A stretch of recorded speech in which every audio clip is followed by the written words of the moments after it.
A paz do Senhor, meu querido e amado irmão, minha querida irmã, professores dos juvenis. Que felicidade poder estar aqui com você mais uma vez para juntos estudarmos a lição de número 6, que nós estaremos falando sobre o tempo dos juízes. Lembre-se que durante essas aulas que nós estamos tendo este trimestre, nós estamos fazendo uma viagem pelo Antigo Testamento, conhecendo as diferentes etapas deste povo de Deus chamado Israel. E então, esta semana, este domingo, nós estaremos estudando sobre o tempo dos juízes. Se esta é a sua primeira vez aqui conosco, não esqueça de se inscrever no canal, de poder colocar as notificações, de deixar aí a sua mensagem e dizer de onde você está nos ouvindo, aonde você ministra a classe dos adolescentes ou dos juvenis, se assim é, e nós ficaremos muito felizes de assim saber e estarmos orando também com o trabalho que você tem feito com esta linda faixa etária dos juvenis. Amém? E como vocês veem, nós temos aí um PowerPoint que está disponibilizado para você, a fim de que isso possa dinamizar mais a sua classe e que você possa trazer outros recursos para os seus alunos. A lição de número 6, ela vai estar nesta semana baseada no livro de Juízes e no livro de 1 Samuel. O período dos juízes abrange uma média de 300 anos da história de Israel. O nosso texto áureo, portanto, está em Juízes capítulo 2, versículo 10, que nos diz: "E foi também congregada toda aquela geração a seus pais, e outra geração após eles se levantou, que não conhecia o Senhor, nem tampouco a obra que fizera a Israel." Juízes 2:10. A nossa leitura em classe está em Juízes capítulo 2, versículo 11 e o versículo 20. O nosso estudo de hoje vai estar baseado em 3 pessoas, em 3 juízes. O primeiro, Gideão. Gideão conhecido pelo seu desafio. Em segundo lugar, o juiz chamado Sansão, conhecido por sua força. E em terceiro lugar, Samuel, conhecido por sua integridade. Amém? Neste mapa que você está olhando aí, que é o mapa da conquista de Canaã, vocês vão ver que agora Israel passa a ser e a viver num sistema tribal. Lembre-se que quando Moisés, antes de subir ao Monte Nebo, ele fez a repartição das tribos, das heranças, que local eles iriam ter dentro da terra prometida. E neste mapa que vocês estão vendo, fala sobre as 12 tribos de Israel. E você vai ver o nome de cada uma, aonde elas estavam localizadas, e assim depois que Josué faleceu, eles também deveriam dar continuidade, porque quando Josué ele morre, a Bíblia diz que ficou ainda muita terra para ser conquistada. Então era necessário que os chefes, que os príncipes de cada tribo representada, dentro da sua herança, pudessem conquistar a estes lugares, a estes locais. A palavra de Deus nos diz, entretanto, que eles, ao invés de conquistá-los, terminaram convivendo com o povo destes lugares e não os expeliram. Os juízes eram líderes locais de diferentes tribos antes da monarquia, ou seja, dentro daqueles 300 anos, houveram vários juízes que foram levantados por Deus. Em segundo lugar, os juízes eram líderes que julgavam as causas do povo. Este era um grande trabalho deles. Em terceiro lugar, eram líderes que, levantados por Deus, traziam livramento ao povo dos seus opressores. E em quarto lugar, eram líderes militares. Na sua maior parte, quando nós vamos ver a vida de um juiz relatado na Bíblia Sagrada, eles também foram líderes militares, eles convocavam o povo para poder lutar contra o inimigo que os estava invadindo, que os estava subjugando, que os estava oprimindo. Então, este era o serviço dos juízes. Vocês têm um slide aí na vossa frente que fala sobre o círculo da desobediência do povo de Israel durante este tempo dos juízes. O que acontecia? E se você quiser fazer desenhar num quadro para poder explicar aos seus alunos, para que eles possam compreender por que teve tantos juízes, por que o povo teve tantos problemas, por que o povo, eles estavam sendo tantas vezes subjugados por outros povos, quando Deus deu a eles e disse ao próprio Josué: aonde pisar a planta dos teus pés, esta terra será vossa. Mas isso não estava acontecendo. E qual era este problema? E qual era este ciclo de desobediência? Vamos começar no lado esquerdo. Eles faziam mal aos olhos do Senhor. Eles se voltavam para outros deuses. Lembra-se do que eu falei? Como eles não expeliram os seus inimigos da terra aonde eles tinham que conquistar, muito pelo contrário, eles conviveram com eles. Eles começaram a se misturar, dando suas filhas aos povos. E com isso, eles caíam na idolatria, fazendo o mal aos olhos do Senhor. O que é que acontecia quando isso sucedia? É que Deus permitia que povos vizinhos os oprimissem. Então eles ficavam oprimidos. Fazendo o quê? Destruindo, fazendo guerra, matando, roubando o que era deles, como no caso que nós vamos ver hoje da história de Gideão. O povo de Israel estava empobrecido por causa disso. Quando eles ficavam 20, 30, 40 anos oprimidos pelos inimigos, então o povo começava a clamar a Deus. Ai, Deus! E se arrependiam e clamavam a Deus: Senhor, tem misericórdia de nós. Deus ouvia. E aí o que é que acontecia? O Senhor levantava um juiz para vir trazer uma vitória militar, acabando com aquele inimigo, levando o povo a um arrependimento, e durante o tempo que aquele juiz vivia, o povo estava bem, o povo estava servindo ao Senhor. Mas quando o juiz morria, o povo voltava novamente ao mesmo ciclo vicioso, a fazer mal aos olhos do Senhor, adorando outros ídolos, buscando outros deuses, e assim ia este ciclo que durou 300 anos. Amém? Neste próximo segmento, vocês vão ver aí um mapa dos juízes de Israel.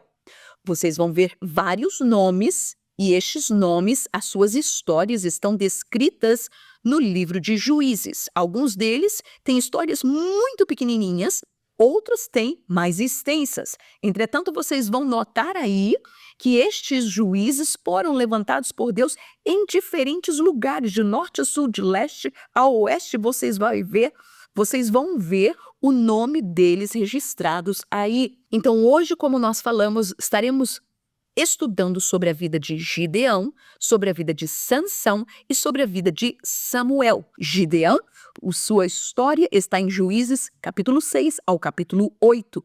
Sansão, a sua história está em Juízes, capítulo 13 ao capítulo 16. E Samuel, sua história está em 1 de Samuel, desde o capítulo 1 até o capítulo 25, versículo 1, quando fala que ele faleceu. Portanto, em nossa introdução, o nosso primeiro juiz é chamado de Gideão. Gideão, ele também tinha um segundo nome, e ele também era chamado de Jerubaal, aquele que derruba Baal. Vamos ver que o seu pai se chamou Joás, o abiesrita.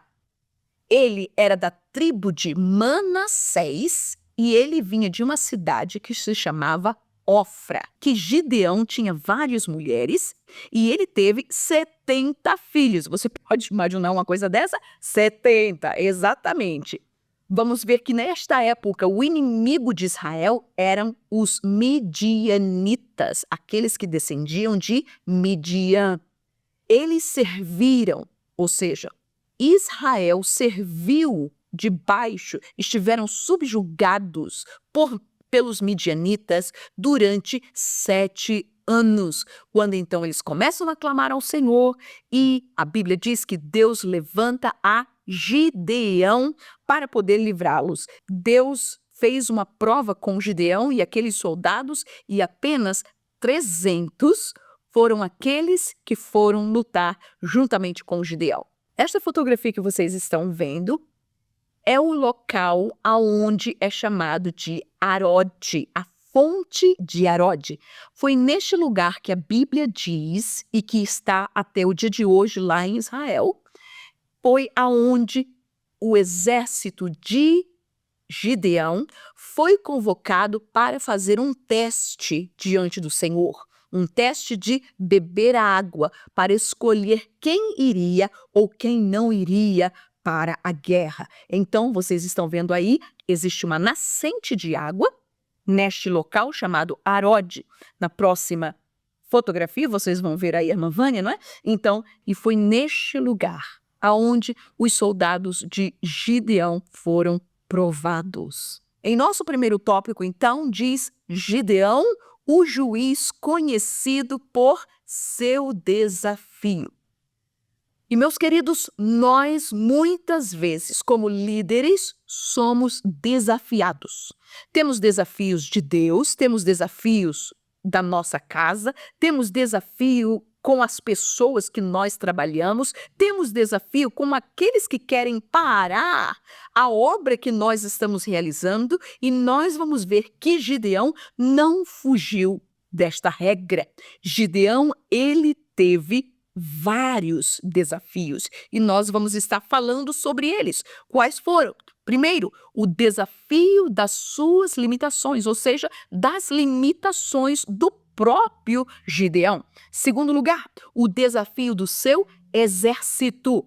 E em terceiro, o desafio das suas armas, com que ele foi lutar contra os midianitas. Amém? Quais eram as limitações de Gideão? Nós vamos ver que ele tinha um pouco de insegurança. Quando o anjo do Senhor vem falar com Gideão, ele responde e diz: olha, se o Senhor é conosco, por que que isso está acontecendo? Por que que nós estamos sofrendo isso se o Senhor verdadeiramente é conosco? Então, vamos ler Juízes capítulo 6, versículo 13 e o 15, capítulo 7, versículo 10 e o 11 e 2 Coríntios 12 e 9. Diz assim: mas Gideão lhe responder: ai, Senhor meu, se o Senhor é conosco, por que tudo isto nos sobreveio? E que é feito de todas as suas maravilhas que nossos pais nos contaram, dizendo: não nos fez o Senhor subir do Egito, porém agora o Senhor nos desamparou e nos deu na mão dos midianitas. Esta era a impressão, esta era o que passava no coração de Gideão. Ele estava malhando trigo em um lagar, porque os midianitas haviam feito o povo de Israel empobrecer, não tinham nada, cada vez quando eles plantavam, eles roubavam, eles destruíam a terra, e agora Gideão está dizendo: o Senhor nos desamparou. E isso, meus queridos, é muito fácil nós termos este mesmo tipo de limitação, de insegurança, muitas vezes em nossa caminhada com Deus. E ele disse: ai, Senhor meu, com que livrarei a Israel? Eis que a minha família é a mais pobre em Manassés, e eu o menor da casa do meu pai. E, meus queridos, quantas vezes nós podemos colocar limitações, termos quando o Senhor nos chama? E nós vamos ver que vários homens na Bíblia Sagrada fizeram isso. Entretanto, nós entendemos que aquele que chama é aquele que nos capacita a fazer a sua obra. E se Deus nos chama, é porque Ele sabe que nós temos a capacidade. Ali estava Gideão com medo dos midianitas, maniando trigo num lagar. E qual foi a palavra do Senhor para ele? Vai nesta tua força. Gideão aceita este desafio. Deus disse para ele: se ainda temes descer, se você ainda está com medo de poder ir lá batalhar contra os midianitas, desce tu e o teu moço Pura no arraial para poder ouvir e ver o que eles estão dizendo. Porque muitas vezes nós pensamos: meu Deus, eu sou pequeno, eu sou menor, eu não sei, o inimigo é muito grande. Lembra-se de Israel, dos espias? Eles são gigantes, eles são isso, nós somos como gafanhotos aos seus olhos. Mas essa não era a verdade que passava no coração do povo de Jericó. Raabe disse: não, esse povo está tremendo nas bases, porque eles já ouviram o que foi que Deus fez por vocês. Oh, meus queridos, Aleluia! Antes de nós chegarmos, Deus já chegou primeiro. Antes de nós darmos o primeiro passo, o Senhor está na frente, porque esta foi a promessa do Senhor para o seu povo. Aleluia! Versículo 11. E ouvirás o que dizem, e então se esforçarão as tuas mãos e descerás ao arraial. Então desceu ele com o seu moço pura até o extremo das sentinelas que estavam no arraial. Aleluia. 2 Coríntios 12, 9.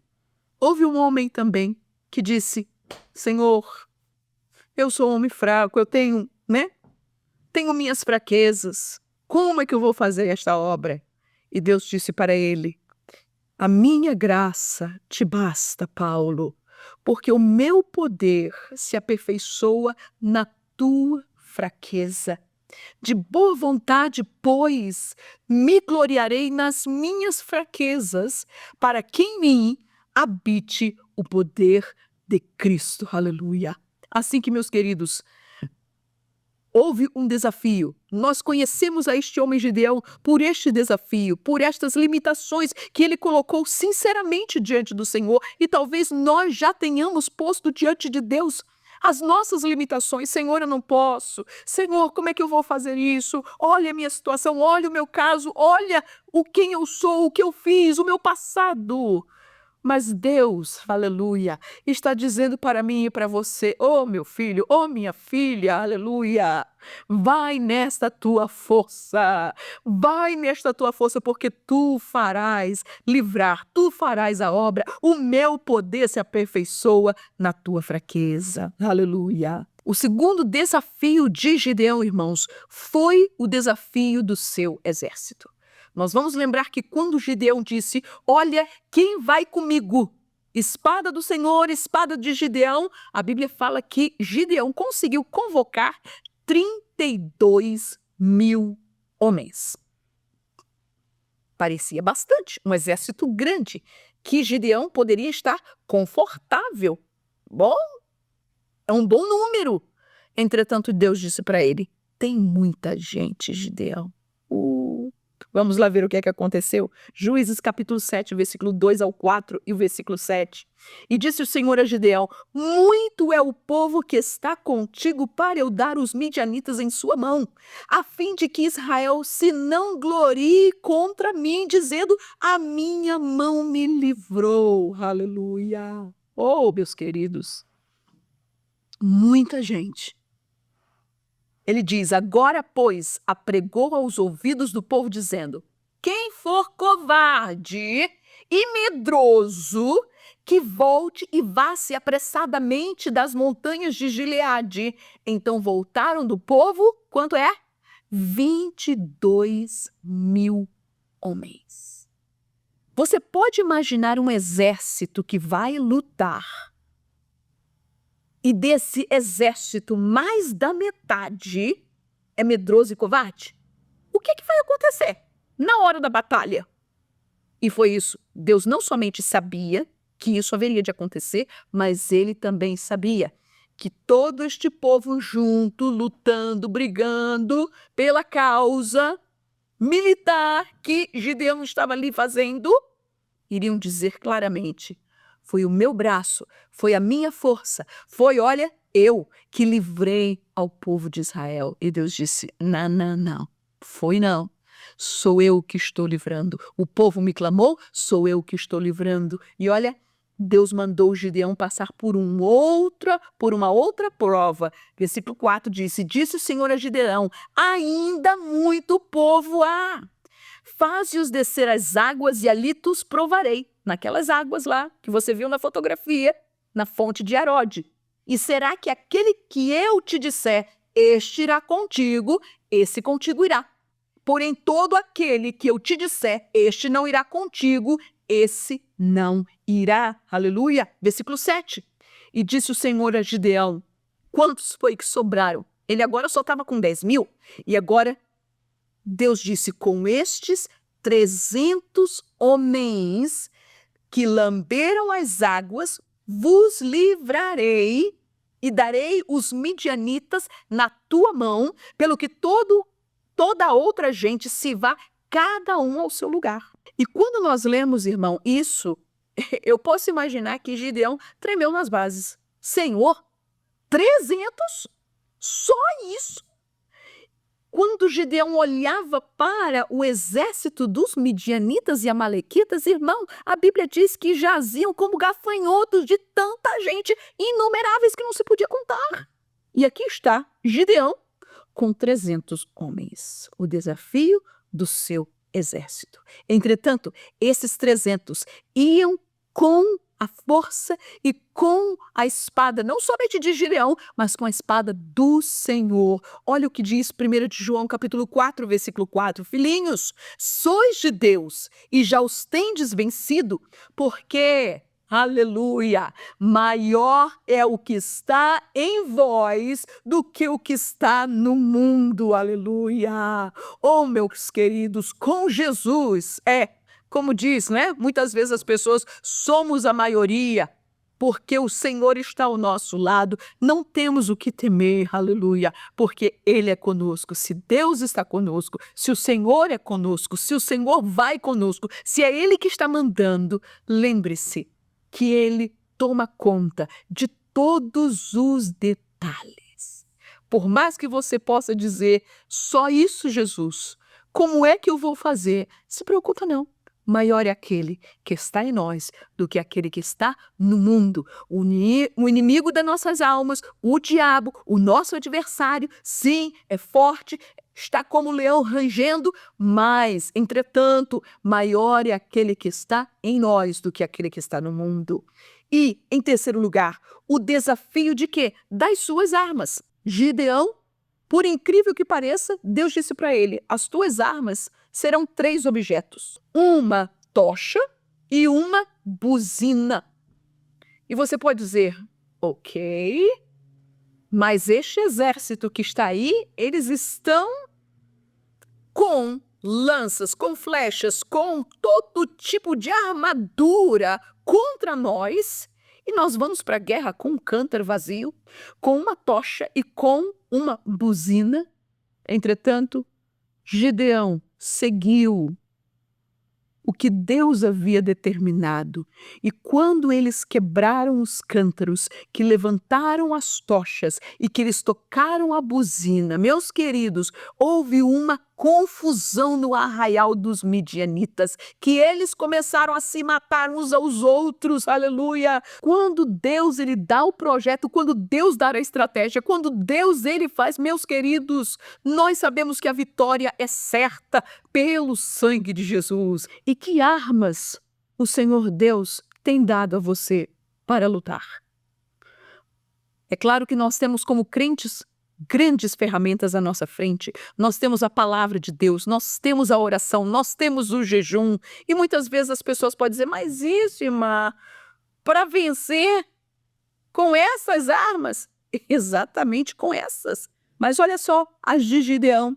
Então repartiu os 300 homens em 3 esquadrões e deu-lhes a cada um nas suas mãos buzinas e cântaros vazios com tochas neles acesas. Versículo 20. Assim tocaram os 3 esquadrões as buzinas e partiram os cântaros e tinham nas suas mãos esquerdas as tochas acesas e nas suas mãos direitas as buzinas que tocavam e exclamaram, espada do Senhor e espada de Gideão, aleluia. 2 Coríntios 10:4. Paulo ele nos escreve dizendo, porque as armas da nossa milícia, da nossa guerra, não são carnais, mas sim poderosas em Deus para a destruição das fortalezas. Aleluia! As nossas armas são poderosas, meus queridos.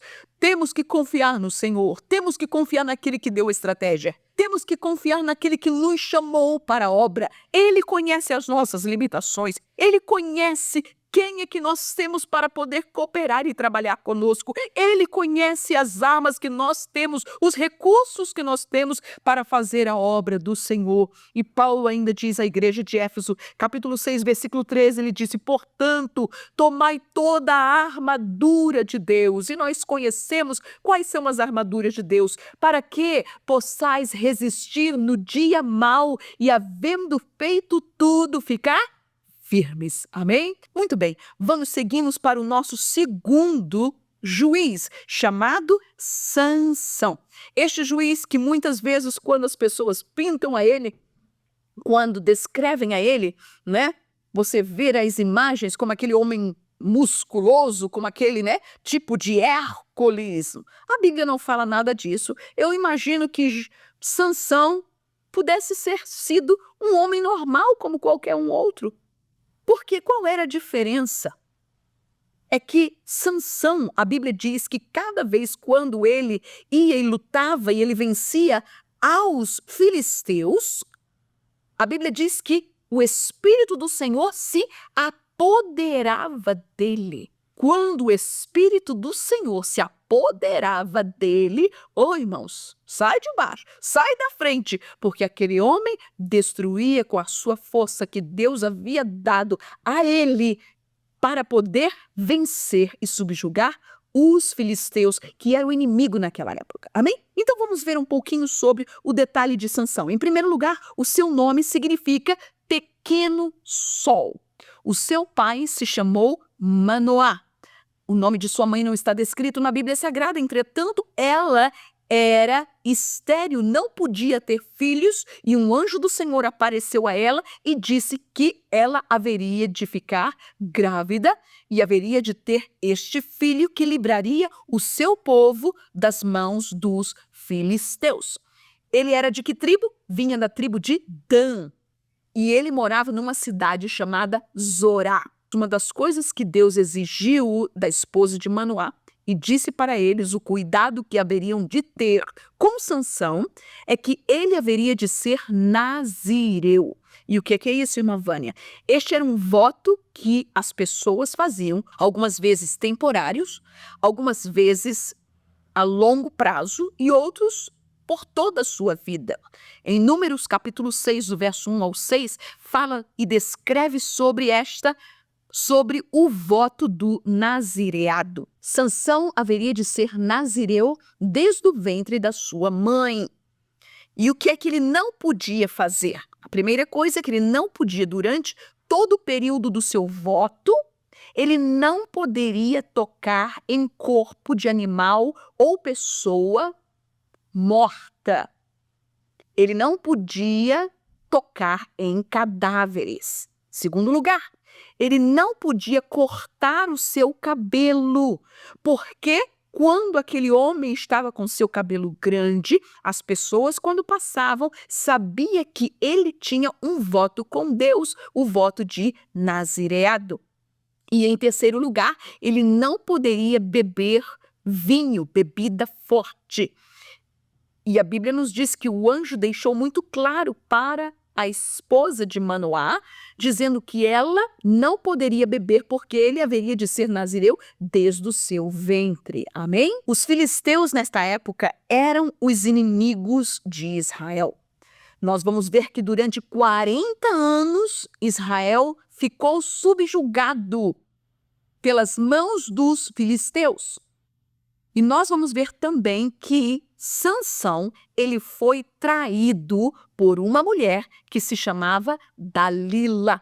E essa mulher foi que entregou a Sansão, que descobriu o seu segredo e o entregou na mão dos filisteus, que o prenderam, que vazaram seus olhos, e com isso nós vamos ver a derrota, a destruição, a morte de Sansão depois de algum tempo. Entretanto, Sansão, ele julgou a Israel durante um período de 20 anos. E com isso, durante este período, o povo descansou. Nesta foto, vocês estão vendo aí o Vale de Sorek, que naquela época era o território dos filisteus, e mais nessas montanhas que vocês estão vendo aí verdes, era onde ficava a localização da cidade de Zorá, aonde Sansão e a sua família morava, que era a região da tribo de Dan. Então nós vamos ver aí o nosso segundo tópico. Sansão, o juiz que foi conhecido pela sua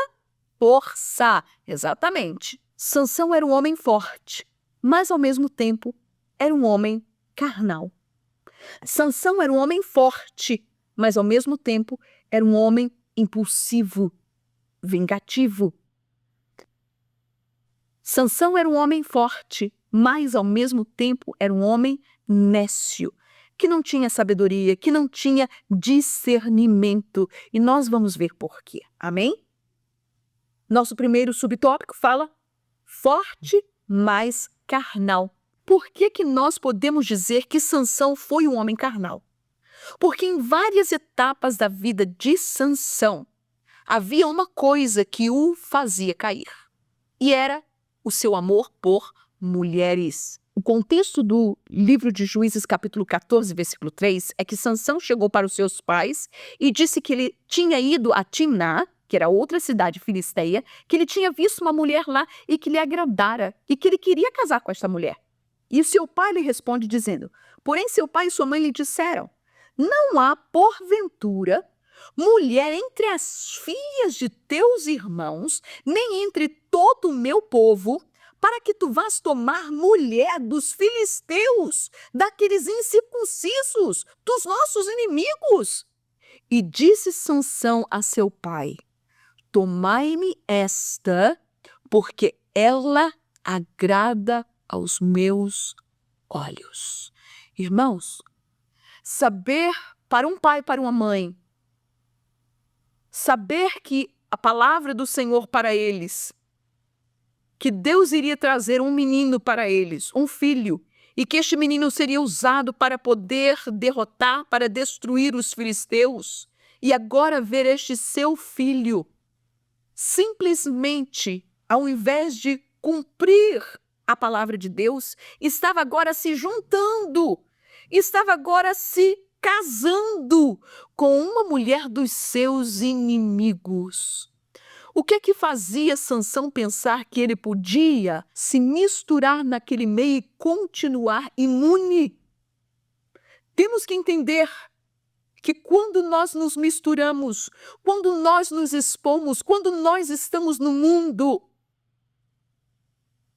se nós não cuidarmos, se nós não vigiarmos, pode levar tempo, mas as marcas deste mundo, a influência deste mundo vai começar a pegar em nós.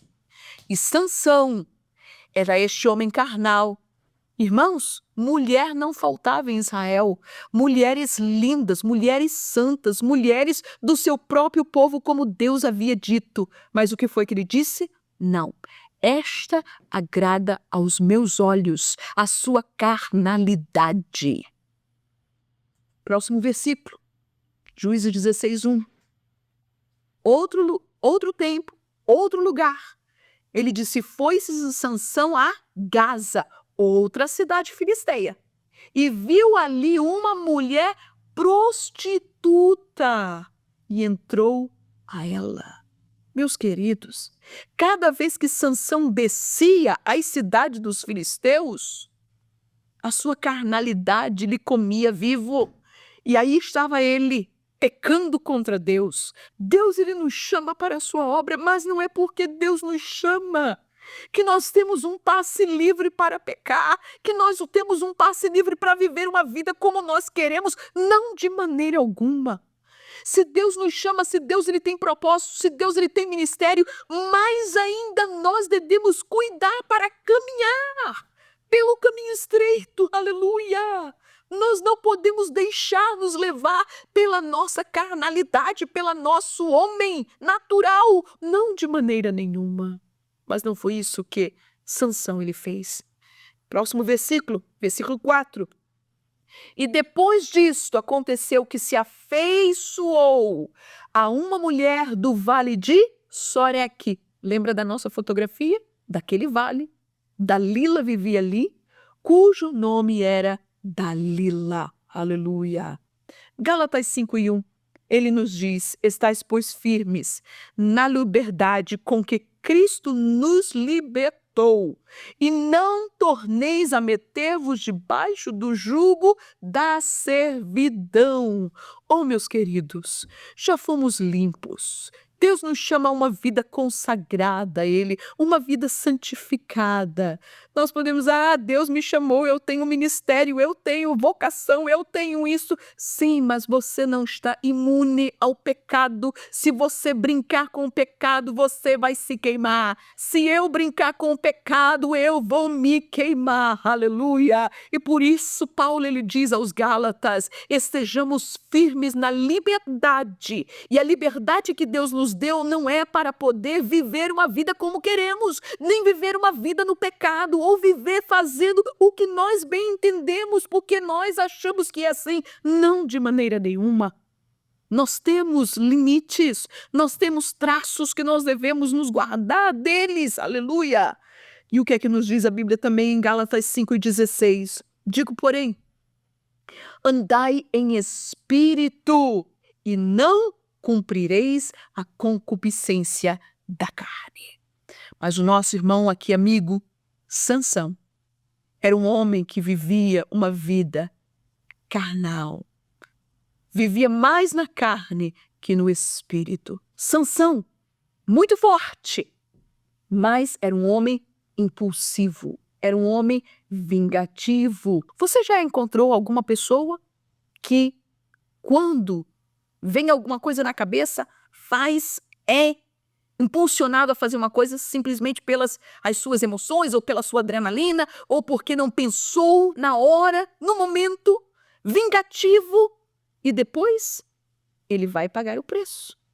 Que Deus nos guarde, meus queridos, que Deus nos guarde, porque como líderes nós temos que observar, isto são comportamentos que nós não podemos permitir acontecer em nós, acontecer com os seus juvenis, porque não existe honra nenhuma. Não, eu faço o que eu quero, olha, pisou no meu pé, eu sou assim mesmo. Não, não. Nós fomos chamados, Deus nos deu a nós o seu Espírito Santo, no qual nós temos domínio próprio. Não tem esse negócio, não, pisou no meu calo, eu sou assim mesmo, este é o meu gênio. Não, que isso? Nós somos crentes. Jesus, ele transformou. Jesus nos deu o seu Espírito e nós temos que ter o fruto do Espírito. Se nós somos e fazemos as coisas porque somos impulsivos, porque alguém pisou no nosso pé, nós temos que reaver a nossa vida espiritual. Nós temos que estar diante do Senhor e dizer: Senhor, tem misericórdia de mim, ajuda-me, Senhor, a controlar a minha vida. O que é que a Bíblia nos fala? Juízes 14:19. Então o Espírito do Senhor tão possantemente se apossou dele que desceu aos asquelonitas, os homens de Asquelon, era outra cidade filisteia, e matou deles 30 homens e tomou as suas vestes e deu as mudas de vestes aos que declararam o enigma, porém acendeu-se a sua ira e subiu à casa de seu pai. É verdade que Deus estava usando para poder se vingar dos filisteus, para poder destruir os seus inimigos. Mas o que tinha aqueles 30 homens a ver com como ele se estava sentindo naquele momento? A Bíblia disse que acendeu-se a sua ira e foi embora para casa. Juízes 15:3 fala do resultado do que aconteceu após eles haverem feito isso, após Sansão haver ido embora. O pai da moça deu ela para outra pessoa. Então Sansão disse acerca deles: inocente sou esta vez para com os filisteus, quando lhe fizer algum mal. E o que é que ele faz?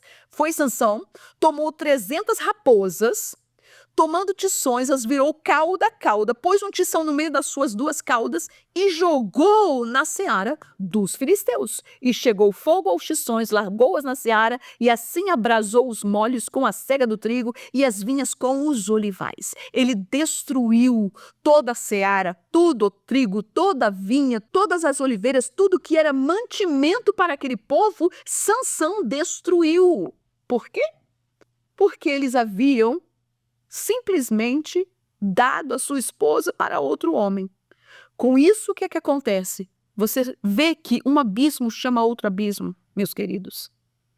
Os homens, quando viram isso, foram na casa da mulher de Sansão, colocaram fogo na sua casa, mataram a sua esposa com o pai da sua esposa. Para que tudo isso? Simplesmente por fazer coisas porque ele era impulsivo, vingativo. Provérbios 25, 28 nos diz uma palavra gloriosa. Ele fala como a cidade derribada, que não tem muros, assim é o homem que não pode conter o seu espírito. Você pode ver Sansão aí? Uma cidade sem muros, que qualquer inimigo entra, qualquer pessoa entra. Por quê, meus queridos? Porque ele preferiu viver uma vida carnal, uma vida simplesmente levando a obra que Deus deu na mão dele para fazer como ele bem queria ou entendia. As coisas de Deus não se trabalham assim. Assim, diz a palavra de Deus, é o homem que não pode conter o seu espírito, aquele que não tem domínio próprio. Aleluia. Que Deus nos ajude. Em terceiro lugar, Sansão foi um juiz conhecido pela sua força. Entretanto, forte, mas ao mesmo tempo era um homem nécio, um homem sem sabedoria, um homem que não tinha discernimento. Vamos ler os versículos bíblicos. Juízes 16 e 6.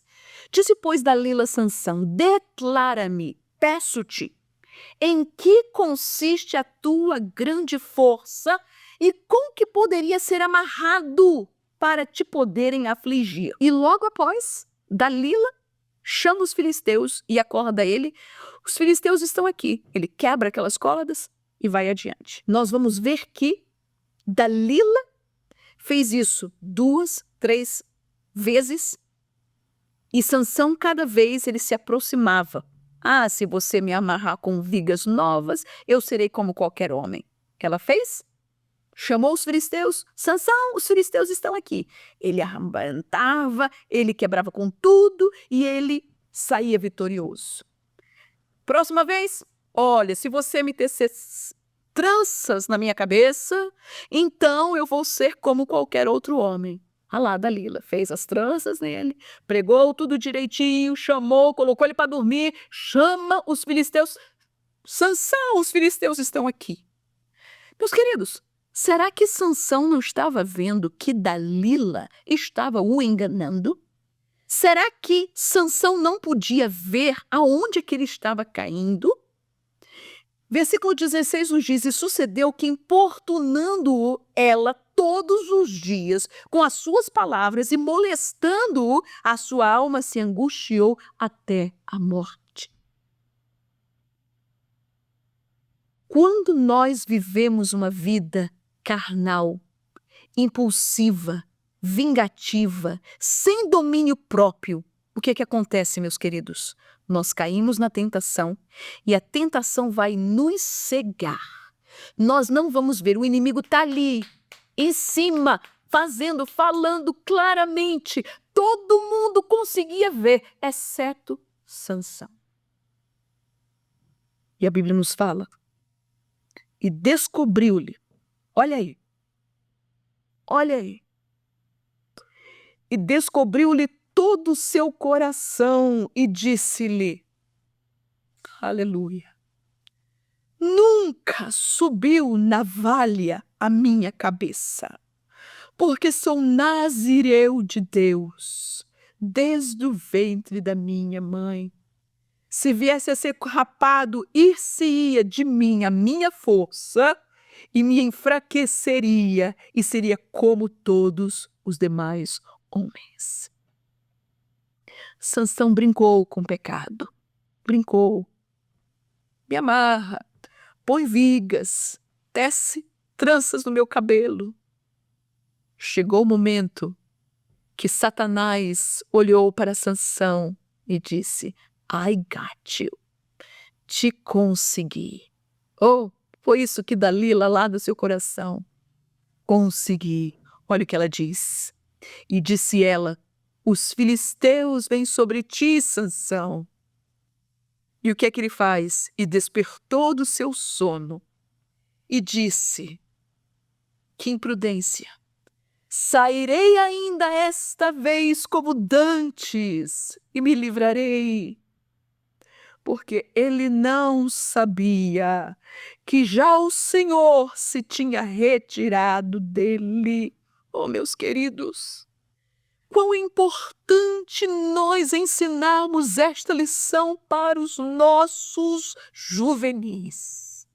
Não podemos brincar com o pecado. Porque, como dizia o meu bom pai, ele dizia: quem brinca com fogo se queima. Quem brinca com pecado se queima.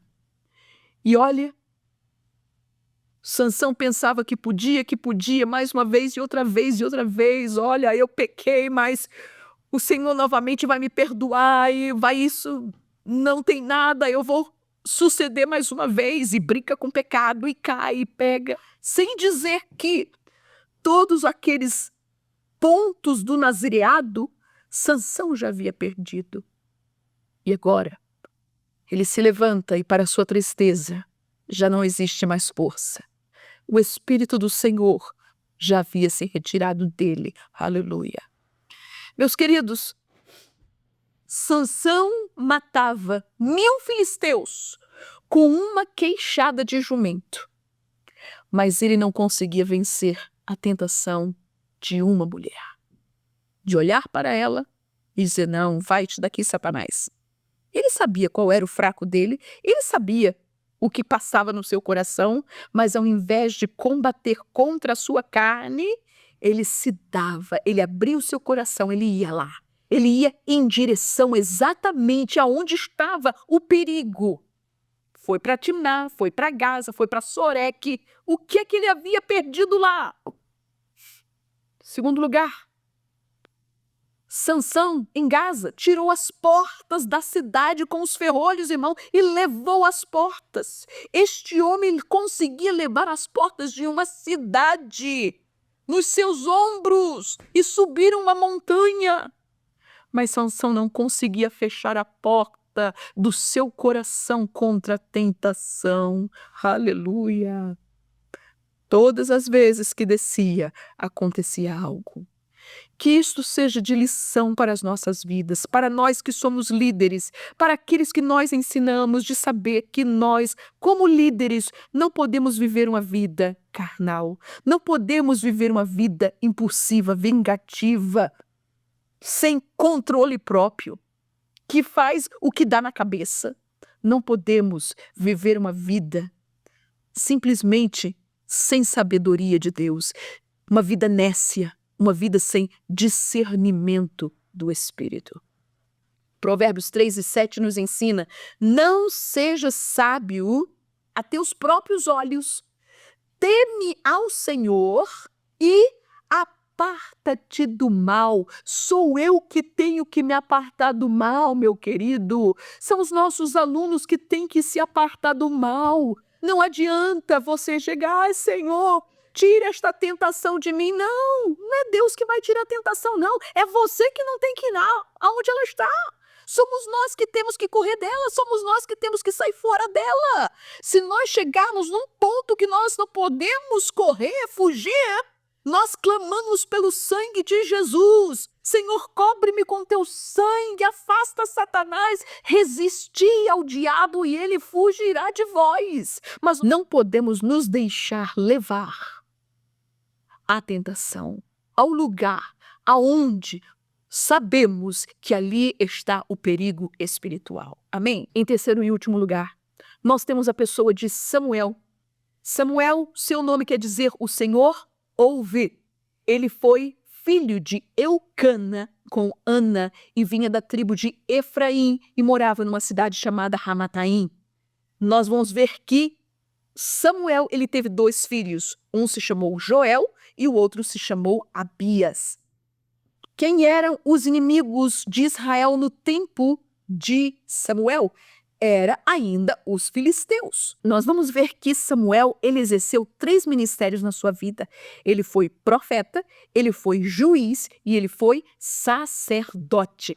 Nós vamos ver também que Samuel foi aquele que ungiu o primeiro rei de Israel, chamado Saul, e o segundo, chamado Davi. Nós vamos ver que este homem de Deus morre aproximadamente com 80 anos. Esta foto que vocês estão vendo está localizada em Mispa, onde nós temos o túmulo de Samuel até o dia de hoje.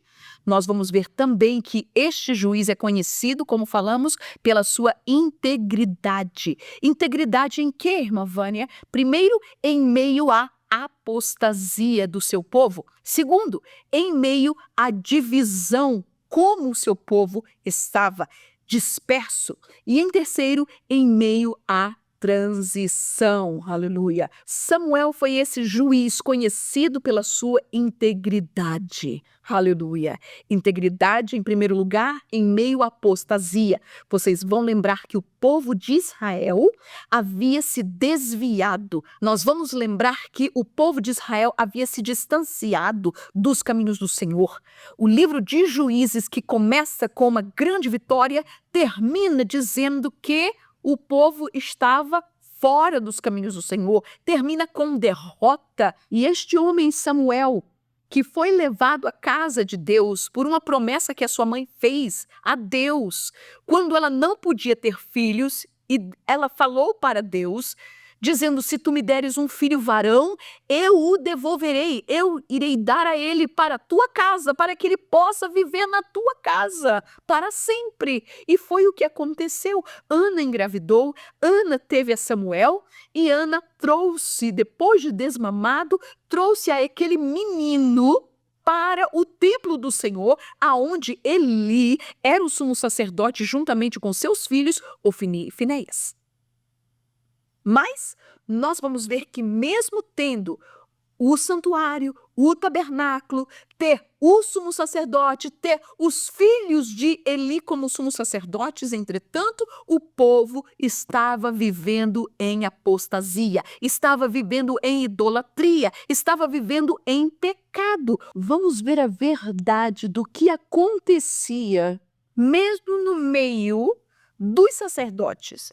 1 Samuel 2:12 nos diz: era, porém, os filhos de Eli, filhos de Belial, e não conheciam o Senhor. Irmãos, estes eram os homens que estavam ali oferecendo sacrifício pelo povo. E Deus estava dizendo: estes filhos de Eli são filhos de Belial, eles não me conhecem a mim. Você pode crer numa coisa dessa? Mas essa era a verdade da apostasia que o povo estava passando. Era, pois, muito grande o pecado desses jovens perante o Senhor, porquanto os homens desprezavam a oferta do Senhor. Também 1 Samuel 3:19 nos diz, em contrapartida, que crescia Samuel e o Senhor era com ele, e nenhuma de todas as suas palavras deixou cair em terra. Meus queridos, enquanto Eli concordava, encobria o pecado do seu povo, enquanto seus filhos pecavam contra o Senhor, se juntavam em bando com as mulheres na frente do tabernáculo do Senhor, vivia uma vida pecaminosa, esta criança chamada Samuel estava crescendo no templo de Deus, olhando tudo aquilo, mas o seu coração resguardado pelo Senhor. Aleluia! E ele era uma criança, um adolescente, um jovem, um adulto, um ancião íntegro, que não deixou passar nada. 1 Samuel 7:3. Então falou Samuel a toda a casa de Israel, dizendo: se com todo o vosso coração vos converterdes ao Senhor, tirai dentre vós os deuses estranhos e os astarotes, preparai o vosso coração ao Senhor e servi a Ele só, e vos livrará da mão dos filisteus. Este homem começou a trazer o povo de Deus de volta, porque ele era um homem íntegro. O povo podia ver em Samuel a sua integridade. a sua vida santa, mesmo vivendo em meio à apostasia. Em segundo lugar, nós vamos ver a integridade deste homem chamado Samuel em meio à divisão. Quando os filisteus atacam a Israel, os filhos de Eli, Ofni e Finéias, morreram na guerra. Eli, quando soube desta notícia, caiu para trás e morreu. A esposa do seu filho Ofni, também que estava grávida, deu luz e morreu. E a arca do Senhor, o objeto mais sagrado que havia ido para a guerra, junto com Ofni e Finéias, foi roubada pelos filisteus e levada para o templo do deus Dagom. Agora você pode imaginar que em meio a tudo isso, o povo ficou sem sacerdote, sem sumo sacerdote, ficou sem liderança, ficou sem nada, sem a arca do concerto, e o povo agora começa a fugir, cada um para a sua tenda, cada um para o seu lugar, cada um estava separado um dos outros. Nós vamos ver Juízes 21 e 25, como é que o livro de Juízes acaba dizendo: naqueles dias não havia rei em Israel, porém cada um fazia o que parecia reto aos seus próprios olhos. Então, não havia uma liderança para dizer, olha, façam assim para o bem, façam assim e temam ao Senhor. Não. Infelizmente, os sacerdotes que ali estavam fazendo o errado e por isso Deus os julgou. Entretanto, este homem chamado Samuel, foi ele o pivô, foi ele que trouxe, através da sua integridade, através da sua vida, trouxe o povo, mesmo em meio a toda esta divisão, mesmo em meio a esta dispersão do povo. Vamos lembrar que agora cada um tinha uma tribo diferente. E Samuel foi a pessoa que Deus usou para unificar essas tribos de volta. Amém? O que é que a Bíblia nos diz? 1 Samuel 3:20. E todo Israel, desde Dan, do norte, até Berseba, ao sul, conheceu que Samuel estava confirmado por profeta do Senhor. Aleluia! Oh, meus queridos, aquele era um homem de Deus, um homem santo, que quando ele falava, ele tinha peso na sua palavra, não fazia as coisas por palavras e atrás estava fazendo outra coisa, não, era um homem íntegro, aleluia.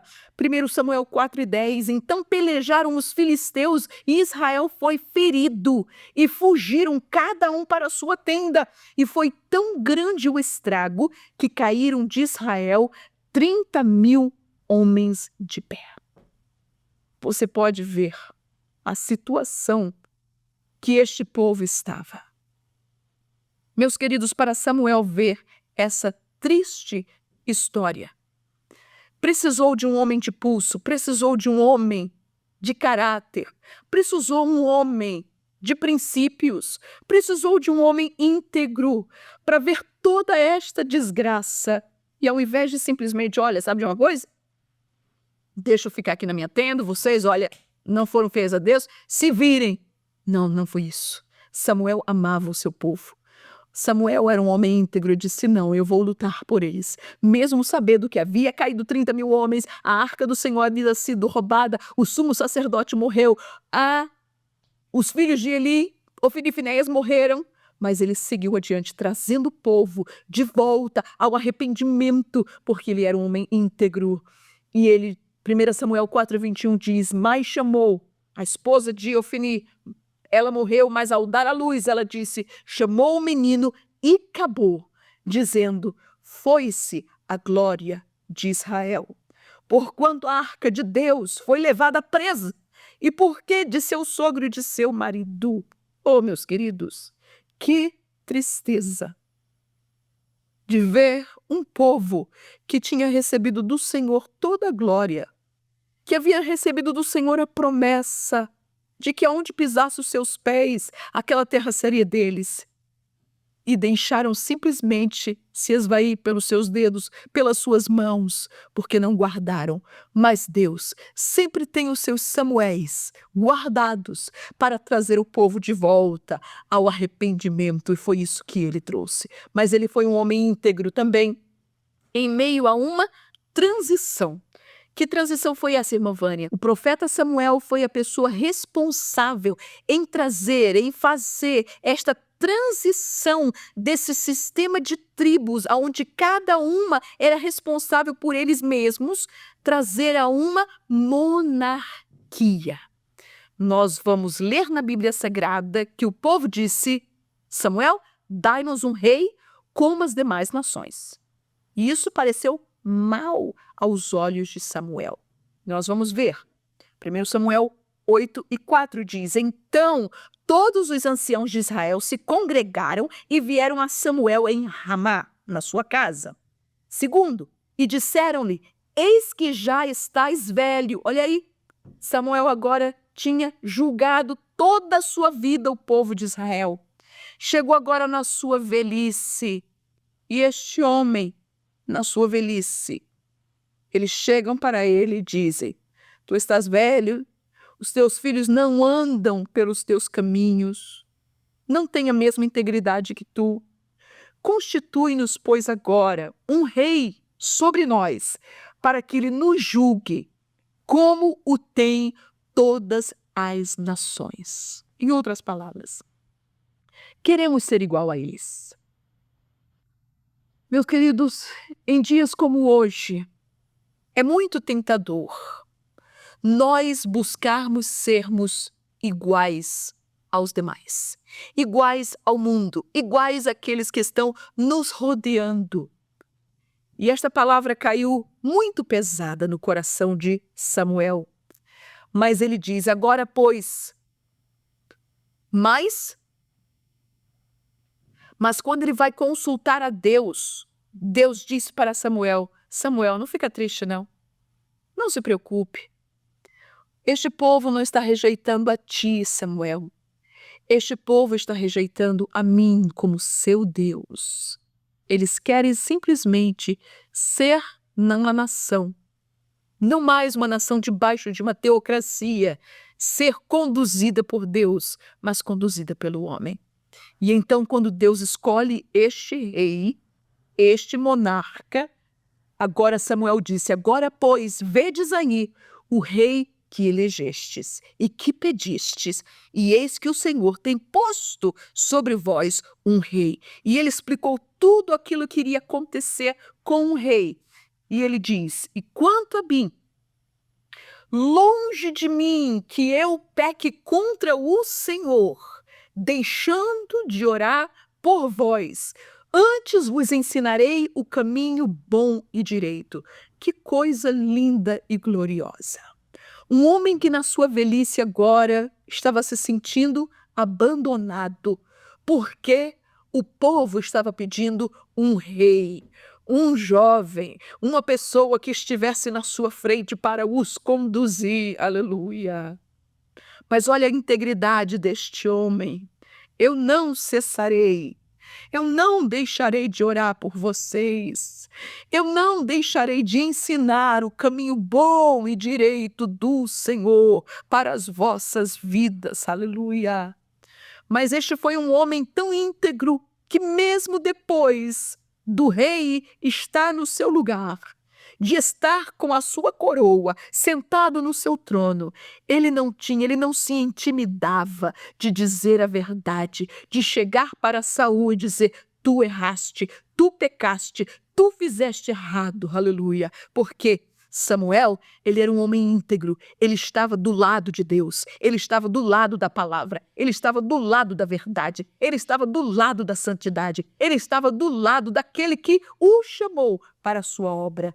E 1 Samuel 15:26 nos diz: porém Samuel disse a Saul: não tornarei contigo, porquanto rejeitaste a palavra do Senhor. Já te rejeitou o Senhor para que não sejas rei sobre Israel. Por várias vezes Saul desobedeceu o mandato do Senhor. Porém, Samuel apesar de velhinho já, ele não se esquivou e ele não tomou outro rumo dizendo, olha, deixa para lá. Eles pediram esse rei, eles que se virem. Eles pediram Saul, então agora viva com eles. Não. Samuel está ali, conduzindo, orando, ensinando o povo o caminho direito do Senhor. Nesta ocasião, a Bíblia nos diz que quando Samuel recusou a ir com Saul, e ele virou-se às suas costas, Saul tomou o manto de Samuel e o rasgou. Naquele momento, Deus disse para ele, então Samuel lhe disse, o Senhor tem rasgado de ti hoje o reino de Israel e o tem dado ao teu próximo, melhor do que tu. E nós conhecemos a história que Davi foi este homem segundo o coração de Deus que Samuel teve a oportunidade de o ungir como rei de Israel antes da sua morte. Amém? Que lição, meus queridos, nós temos à nossa frente? 3 homens de Deus que foram chamados, que um teve muitos desafios, mas os venceu porque creu em Deus. Outro recebeu uma bênção tão grande de Deus, mas não soube guardar e velar pela bênção que Deus havia dado a ele. Mas em terceiro lugar, temos um que foi um homem íntegro, que viveu toda a sua vida servindo a Deus e que mesmo em meio de apostasia, divisão, transições, ele soube estar em pé e viver uma vida íntegra diante do seu Deus. Assim, que o Senhor Jesus te abençoe poderosamente e que dê a você uma escola dominical abençoada para os seus juvenis neste domingo. Amém.